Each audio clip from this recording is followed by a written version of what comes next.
भाग्य का लिखा कभी नहीं मिटता।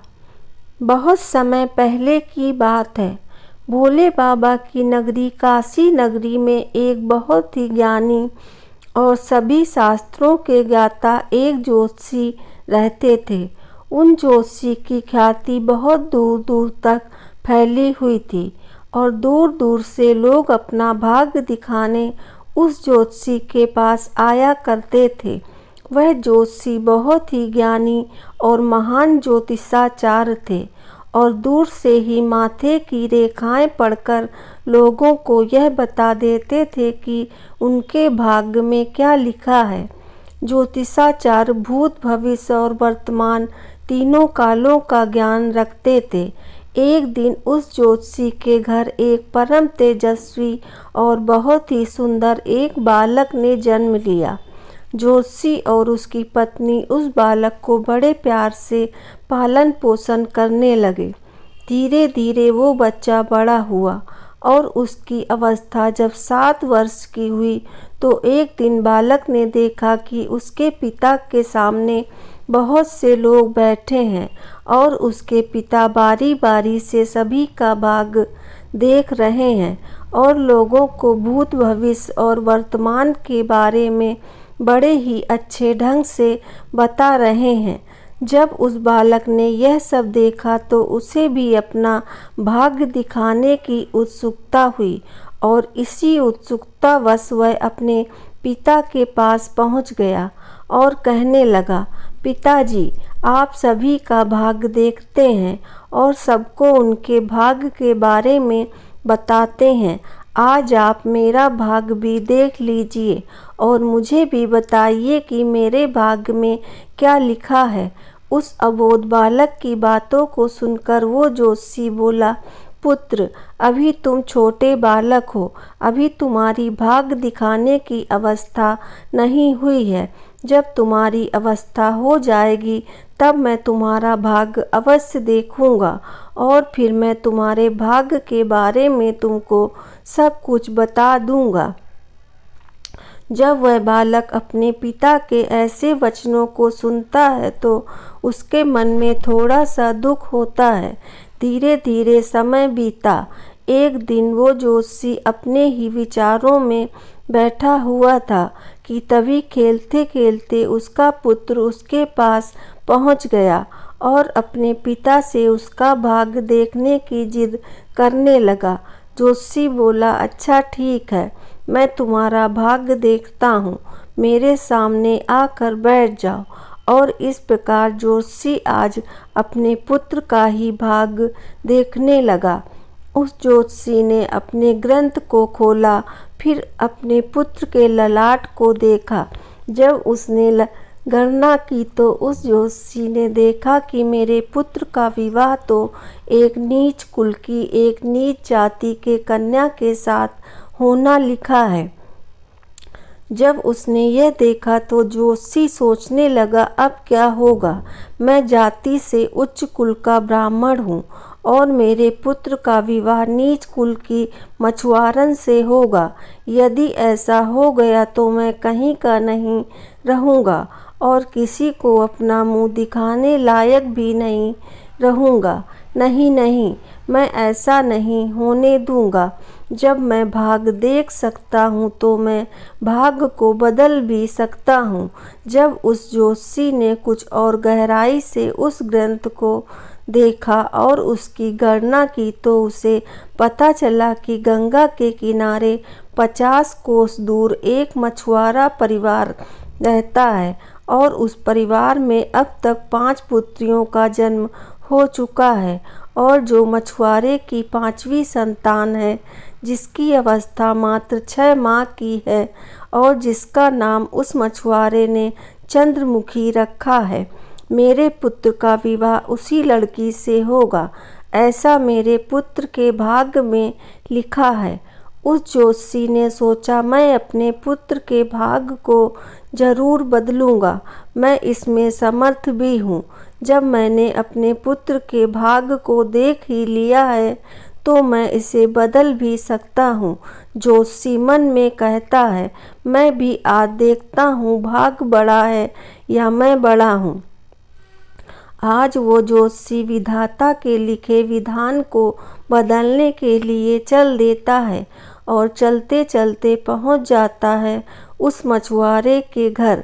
जब उस मछुआरे ने देखा कि काशी के एक महान ज्योतिषाचार्य उसके द्वार पर खड़े हैं, तो उस मछुआरे ने उस ज्योतिषी का बड़ा ही आदर सत्कार किया और कहने लगा, मुझ जैसे गरीब की कुटिया में आप पधारे, यह तो मेरे लिए बहुत ही सौभाग्य की बात है। ज्योतिषी कहने लगा, हे मछुआरे, मैं किसी उद्देश्य से तुम्हारे पास आया हूँ।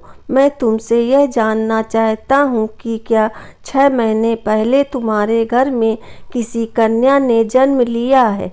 मछुआरे ने उत्तर दिया, जी हाँ, 6 महीने पहले हमारे घर एक पुत्री ने जन्म लिया है। तो ज्योतिषी फिर कहता है, उसका नाम चंद्रमुखी है।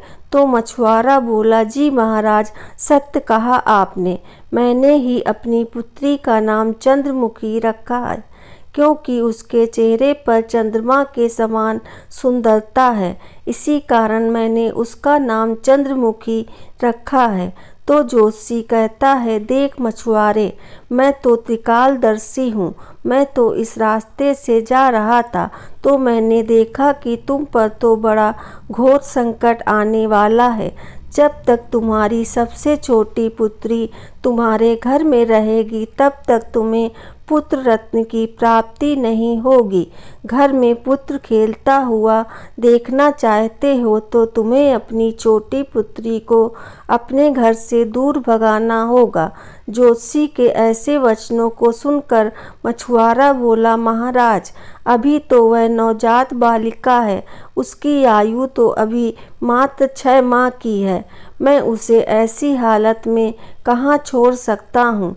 तो ज्योतिषी कहने लगे, देख मछुआरे, जब मैं तुम्हें यह बता सकता हूँ तो मैं तुम्हारी सहायता भी कर सकता हूँ। मेरी कोई पुत्री नहीं है, तुम एक काम करो, तुम अपनी इस कन्या को मुझे दे दो, मैं इसका पालन पोषण करूँगा और यह जब बड़ी हो जाएगी तो मैं अच्छा सा वर ढूंढ कर इसका विवाह भी कर दूँगा। वह मछुआरा पुत्र की लालसा में अपनी नवजात पुत्री को उस ज्योतिषी को दे देता है। ज्योतिषी मन ही मन बहुत ही खुश होता है और उस छोटी सी कन्या को लेकर चल देता है। चलते चलते वो ज्योतिषी सोचता है, इस कन्या का गला दबा के इसे मार देता हूँ, पर बच्ची का मासूम चेहरा देखकर वो मार नहीं पाया। उस कन्या से छुटकारा पाने के लिए वह ज्योतिषी एक बढ़ई के पास जाता है और बढ़ई से लकड़ी का एक छोटा सा बक्सा बनवाता है और उस बक्से में उस नवजात कन्या को सुलाकर उसे गंगा माँ के जल में प्रवाहित कर देता है।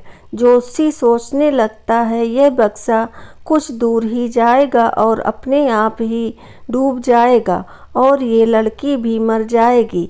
इस तरह इससे मेरा पीछा भी छूट जाएगा। परंतु इस दुनिया का क्या कोई ऐसा व्यक्ति है जो किसी के भाग्य को बदल सके, क्योंकि उस लड़की के भाग्य में अभी जीना लिखा था। इसी कारण वो बक्सा गंगा के जल में डूबता नहीं है और माँ गंगा उसे बहाते बहाते एक गांव के किनारे पर लगा देती हैं। उधर उस गांव का एक पंडित सुबह सुबह स्नान को आता है तो उस पंडित की नज़र उस बक्से पर पड़ती है। जब वो पंडित उस बक्से को खोलता है तो वह देखता है कि बक्से के अंदर बहुत ही सुंदर कन्या उसमें लेटी हुई अपने पैरों का अंगूठा पी रही है। वह पंडित संतानहीन था और माँ गंगा से रोज संतान प्राप्ति की प्रार्थना करता था। उस बच्ची को देखकर उसने सोचा, माँ गंगा ने ही इस कन्या को मेरी संतान बनने के लिए भेजा है और मेरी प्रार्थना माँ गंगा ने स्वीकार कर ली है। इस तरह वो पंडित उस कन्या को लेकर अपने घर के लिए चल देता है। जब वो पंडित अपने घर पहुंचा और उस कन्या को अपनी पत्नी को दिखाया तो उसकी पत्नी कहने लगी, ये आप किसकी पुत्री ले आए, बड़ी ही सुंदर है। तो पंडित जी कहने लगे, माँ गंगा ने हमारी प्रार्थना स्वीकार कर ली है और इस कन्या को हमारी संतान के रूप में माँ गंगा ने हमारी झोली में डाल दिया है। आज से यह हमारी इकलौती पुत्री है। हम इसका बड़ा अच्छे से लालन पालन करेंगे और इसे अच्छे अच्छे संस्कार देंगे। इसे किसी भी चीज़ की कोई कमी नहीं होने देंगे। इस प्रकार वह पंडित और पंडिताइन उस कन्या का लालन पालन करने लगे। समय गुजरा और समय के साथ वो कन्या भी बड़ी हुई। जैसे जैसे वह लड़की बड़ी हो गई वैसे वैसे उसकी सुंदरता में चार चांद लगते गए। वो इतनी सुंदर हो गई थी कि उसके सामने इंद्र की अप्सराएं भी पानी भरती थीं। जब वो लड़की थोड़ी और बड़ी हुई तो एक दिन पंडिताइन अपने पति से बोली, सुनते हो जी, हमारी बिटिया अब सयानी हो गई है और इसकी विवाह की उम्र भी हो गई है। आप अच्छा सा वर ढूंढकर हमारी बिटिया की शादी कर दो। पत्नी की बात सुनकर वो पंडित जी अपनी इकलौती पुत्री के लिए वर ढूंढने के लिए चल देते हैं। जब आसपास कोई सुयोग्य वर नहीं मिलता तो पंडित जी अपनी पुत्री के वर की तलाश करते करते काशी नगरी में पहुंच जाते हैं। जब वे काशी के लोगों से पूछते हैं कि कोई ऐसा ब्राह्मण परिवार है जिसका कोई पुत्र विवाह के योग्य हो, तो काशी के लोग उस ज्योतिषी के बारे में बताते हैं कि बहुत ही संस्कारी परिवार है और उन ज्योतिषी का एक इकलौता पुत्र भी है और उसकी उम्र भी विवाह योग्य है। पंडित जी, अगर आपकी बात उन ज्योतिषी महाराज से बन जाए तो आपकी पुत्री बहुत ही सुखी रहेगी। लोगों की बातों को सुनकर वो पंडित जी उस ज्योतिषी के घर अपनी बिटिया की शादी करने के लिए चलते हैं। जब वो ज्योतिषी के घर पहुँचे तो ज्योतिषी ने उनका आदर सत्कार किया। पंडित जी ने उन्हें अपनी पुत्री की सुंदरता के बारे में बताया और अपने आने का उद्देश्य भी बताया कि हमारी एक पुत्री है और उसका विवाह हम आपके पुत्र के साथ करना चाहते हैं। यह सुनकर ज्योतिषी भी बड़ा खुश हुआ कि चलो, मेरे पुत्र के भाग्य में जो लिखा था अब वो बदल गया है और एक ब्राह्मण अपनी पुत्री की शादी के लिए मेरे पास आया है। वह ज्योतिषी पंडित की उस बिटिया से अपने पुत्र की शादी करने के लिए तैयार हो जाता है। विवाह का समय निश्चित हो जाता है और वह दिन भी आ जाता है जिस दिन पंडित जी की पुत्री और ज्योतिषी के पुत्र की शादी होनी होती है। वह ज्योतिषी अपने पुत्र की बारात लेकर उस पंडित के गांव की तरफ चल देता है और सोचता जा रहा था कि मैंने अपने पुत्र का भाग्य बदल दिया। मैंने जो शास्त्रों का अध्ययन किया है उसके कारण मुझ में वो क्षमता है जिससे आज मैं अपने पुत्र का भाग्य बदल दूंगा। उस ज्योतिषी को नहीं मालूम था कि विधाता का लिखा तो स्वयं विधाता भी नहीं बदल सकते। जो लिख गया वह अटल और अमर है। जैसा जिसके भाग्य में लिख गया वैसा होकर ही रहता है, चाहे कोई कितने भी जतन कर ले। इस तरह संयोगवश आज वही मछुआरे की कन्या पंडित की पुत्री बनकर उस ज्योतिषी के बेटे के साथ विवाह करने के लिए तैयार हो रही थी, जिसे वह ज्योतिषी ने पानी में बहा दिया था। उस मछुआरे की कन्या का ज्योतिषी के बेटे के साथ विवाह हो जाता है और वह कन्या ज्योतिषी के घर में आ जाती है। ज्योतिषी का पुत्र सुंदर सी पत्नी पाकर खुश था। पंडित की पुत्री सुंदर सा पति पाकर खुश थी और ज्योतिषी इस बात से खुश था कि मैंने अपने पुत्र का भाग्य बदल दिया है। एक दिन किसी कार से उस ज्योतिषी के पुत्र को काशी से कुछ दिनों के लिए बाहर जाना पड़ता है। उस दिन वो ज्योतिषी महाराज अपने ग्रंथ की गणनाओं में लगे हुए थे। तभी उनकी पुत्र वधू ज्योतिषाचार्य के लिए चाय लेकर उनके पास पहुंची। पुत्र वधू को आया देख ज्योतिषी ने अपना ग्रंथ बंद किया और पुत्र वधू के हाथ से चाय का गिलास ले लिया और फिर आराम से चाय पीने लगे। उत्साहवश चंद्रमुखी बोली, पिताजी आप सभी का भाग्य देखते हैं, आज मेरा भी भाग्य देख के मुझे यह बताइए कि मेरी पहली संतान पुत्री होगी या पुत्र। ज्योतिषी ने चाय खत्म की और अपनी पुत्र वधू का भाग्य देखने लगे। अपनी पुत्र वधू का भाग्य देखकर तो उस ज्योतिषी के पसीने ही छूटने लगे। उसने देखा यह तो वही मछुआरे की लड़की है जिसे मैंने मरने के लिए गंगा में प्रवाहित कर दिया था। फिर वह मेरे घर में मेरी पुत्र वधू बनकर कैसे आ गई। ज्योतिषी चंद्रमुखी से बोला, पुत्री तुम अपने पिताजी की इकलौती पुत्री हो ना। तो वह कन्या बोली, जी पिताजी, मेरे असली माता पिता तो बड़े दुष्ट थे। उन्होंने मुझे 6 माह की अवस्था में ही गंगा में प्रवाहित कर दिया था और जो मेरे माता पिता हैं उन्होंने मुझे नया जीवन दान दिया है। जिस दिन से मुझे नया जीवन दान मिला तब से यही मेरे माता पिता हैं।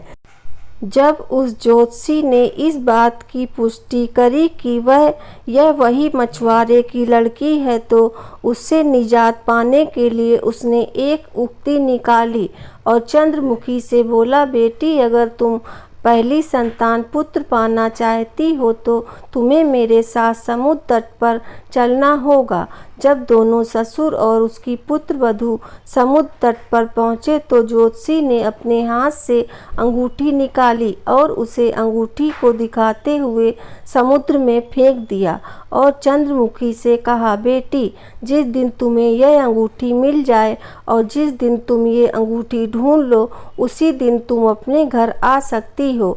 यह अंगूठी नहीं मिली और तुम अपने पिता के घर पहुंच गई या मेरे घर आ गई तो बहुत अनर्थ हो जाएगा। मेरे घर आ गई तो तुम अपने पति को खो दोगी और पिता के घर पहुंच गई तो अपने पिता को खो दोगी। इसलिए जब तक तुम्हें कहीं नहीं जाना है तब तक यह अंगूठी तुम्हें ना मिल जाए। यदि तुम मेरे वचनों को मानोगी तो तुम्हें अवश्य ही पुत्र की प्राप्ति होगी और तुम्हारा भाग्य भी जाग उठेगा। चंद्रमुखी से ऐसा कहकर और चंद्रमुखी को समुद्र के किनारे छोड़कर वह ज्योतिषी वापस अपने घर को लौट गया। चंद्रमुखी ने काफ़ी प्रयास किया लेकिन अंगूठी नहीं मिली। जब अंगूठी नहीं मिली तो वह बेचारी एक रास्ते की तरफ चल दी, क्योंकि ना तो वह अपने पिता के घर जा सकती थी और ना अपने पति के घर, क्योंकि ज्योतिषी ने उसे ऐसा पाठ पढ़ा दिया था कि तुम अपने पिता के घर गई तो पिता को खो दोगी और बिना अंगूठी के तुम मेरे घर आई तो अपने पति को खो दोगी। चलते चलते जब वो थोड़ी आगे बढ़ी तो सामने से एक राजपूत परिवार आता हुआ उसे दिखाई दिया जो अपने गांव की तरफ जा रहा था। जब उस राजपूत परिवार ने उस लड़की को देखा तो कहने लगे, बेटी इस बियाबान जंगल में तुम कैसे घूम रही हो? यहाँ तो बहुत से हिंसक जानवर रहते हैं। तो वह कन्या बोली, क्या बताऊं मैं विपत्ति की मारी हूँ और मेरा कोई नहीं है। तो उस राजपूत परिवार का मुखिया बोला, बेटी चाहो तो तुम हमारे साथ चल सकती हो। और जब चंद्रमुखी ने उस परिवार की इन बातों को सुना तो चंद्रमुखी सहर्ष ही उनके साथ चलने के लिए तैयार हो गई। चंद्रमुखी को उस राजपूत परिवार ने अपने घर खाना बनाने के काम पर रख लिया। उस परिवार का मुखिया उस ज्योतिषी का बहुत ही घनिष्ठ मित्र था और उधर जब जोशी का बेटा वापस आया और उसने अपने पिता से चंद्रमुखी के बारे में पूछा तो ज्योतिषाचार्य ने झूठ मूठ का बता दिया कि गंगा स्नान करते समय तुम्हारी पत्नी चंद्रमुखी डूब के मर गई। जब चंद्रकांत ने यह सुना तो उसे काफ़ी दुख हुआ। उधर राजपूत परिवार जिस गांव में निवास करता था उसी गांव का एक पंडित अपनी लड़की का रिश्ता लेकर उस जोशी के घर पहुंच गया। उस पंडित ने जोशी से अपनी पुत्री के विवाह के लिए प्रस्ताव रखा तो जोशी उस पंडित से बोले, हम अपने पुत्र से तुम्हारी पुत्री का विवाह तो कर देंगे, लेकिन विवाह से पूर्व हम तुम्हारी पुत्री को पहले देखेंगे जरूर, उसके बाद ही विवाह करेंगे। क्योंकि जोशी को डर था कि कहीं मछुआरे की वही कन्या फिर से विवाह न कर ले। पंडित इस शर्त के लिए तैयार हो गया। अब जोशी अपने पुत्र के लिए कन्या को देखने के लिए उस पंडित के गांव की तरफ चल दिए। उधर जो अंगूठी उस जोशी ने समुद्र में फेंकी थी उसे एक मछली निगल गई। एक दिन किसी मछुआरे ने समुद्र में जाल फेंका तो उसे वही मछली मिली जो अंगूठी निगल गई थी। मछुआरा पकड़ी हुई मछलियों को बेचने के लिए वहीं पहुंच गया जहां वो राजपूत परिवार रहता था। परिवार के मुखिया को मछली खाना बहुत ही पसंद था, इसलिए उस राजपूत ने उस मछुआरे से कुछ मछलियों को खरीद लिया और उन मछलियों को ले जाकर चंद्रमुखी से बोला, बेटी क्या तुम मेरे लिए मछलियाँ पका दोगी? तो चंद्रमुखी बोली, जी पिताजी, मैं मछलियाँ खाती तो नहीं हूँ, लेकिन आपके लिए बनाकर ज़रूर दे दूँगी। और इस प्रकार वह मछलियाँ लेकर रसोई में काटने लगी। जब चंद्रमुखी ने एक मछली को काटा तो उसके पेट से वही अंगूठी जो उस जोशी ने समुद्र में फेंकी थी उस मछली के पेट से निकलकर जमीन पर गिर गई। जब चंद्रमुखी ने उस अंगूठी को देखा तो वह पहचान गई और अंगूठी पाकर बेहद ही खुश हुई। उधर वो जोशी अपने पुत्र को लेकर पंडित के गांव में पहुंचा तो अपने बेटे से बोला, पुत्र, इस गांव में हमारे घनिष्ठ राजपूत मित्र रहते हैं, पहले हम उनके पास चलते हैं, उसके बाद हम आपके लिए लड़की देखने पंडित के घर जाएंगे। जोशी उस राजपूत के घर पहुंचा। राजपूत ने जब अपने मित्र को आते हुए देखा तो वह बेहद ही खुश हुआ और उनका स्वागत सत्कार किया, उन्हें अपने पास में बिठाया और उसने चंद्रमुखी को आवाज़ दी, बेटी, हमारे मित्र आए हैं, जरा इनके लिए भोजन पानी का इंतजाम करो।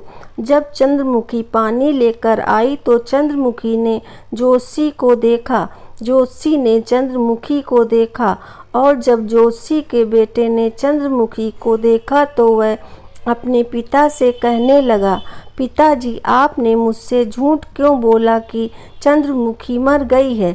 मेरी पत्नी तो जिंदा है और मेरी पत्नी जिंदा है यह आप जानते हैं, और यह जानते हुए भी आपने मेरा विवाह किसी अन्य से करने की कैसे सोची? तो वह जोशी बोला, पुत्र, मैं भटक गया था, मैं विधाता के लिखे भाग्य को बदलने के प्रयास में इतने नीचे कर्म कर बैठा कि कुछ पूछो ही मत। और उसने पूरी कहानी सभी को सुना दी और कहने लगा, मुझे अपनी शास्त्र विद्या पर कुछ ज़्यादा ही घमंड हो गया था, जो विधाता के लिखे को मिटाने चला था। मैंने लाख कोशिश की लेकिन वही हुआ जो तेरे भाग्य में लिखा था, जिसका जैसा लिखा है वो होकर ही रहता है। दोस्तों, ये था आज का प्रसंग। आपको आज का प्रसंग पसंद आया हो तो वीडियो को लाइक करके कमेंट में जय श्री कृष्णा ज़रूर लिखें। अगर आप हमारे चैनल पर पहली बार आए हैं तो कृपया हमारे चैनल को सब्सक्राइब ज़रूर कर लें। जय श्री कृष्णा, राधे राधे।